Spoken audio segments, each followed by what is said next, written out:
నీ నిరుద్యోగ భృతి ఏమై నీ ప్రామిసులు కదా ఇవన్నీ. ఎస్సీ ఎస్టీ బీసీ మైనారిటీల అగ్రవర్ణ పేదల సమగ్ర అభివృద్ధి కట్టుబాటు ఏమై చదువు చెప్తలేవు కదా బేసిక్. తెలంగాణ ఉద్యమం కేవలం అభివృద్ధి కోసం కాదు, ఆత్మగౌరవం, స్వేచ్ఛ, సామాజిక న్యాయం కోసం జరిగింది. అచ్చా, నాకు ఇందరు మీడియా మిత్రులు ఉన్నారు, ఈడ సీనియర్లు ఉన్నారు.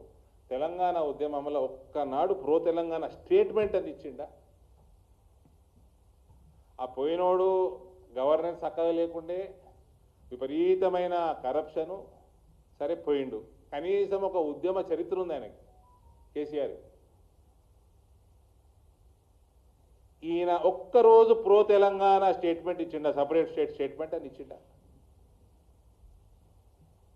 వాళ్ళకి సిగ్గుండాల, పార్టీ వాళ్ళకి. సోనియా గాంధీని తిట్టినోడిని తీసుకొచ్చి ముఖ్యమంత్రిని చేశారు. బలిదేవత. అలాగే లీడర్లు లేనట్టు, చదువుకున్నోళ్ళు లేనట్టు.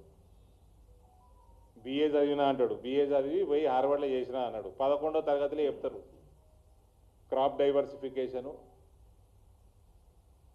ఇది బియ్యం డిమాండ్ పెరుగుతున్నది, ప్రపంచ స్థాయిలో ఎక్స్పోర్ట్లు ఏమేమి చేయొచ్చు, ఏ పంటలకి డిమాండ్ పెరుగుతున్నది, దేశం ఏం ఇంపోర్ట్ ఎక్కువ చేసుకుంటున్నది, సో మనం ఏం పండించాలా, ఈ రెండు బేస్ చేసుకొని ఒక సైంటిఫిక్ స్టడీ చేసినావా?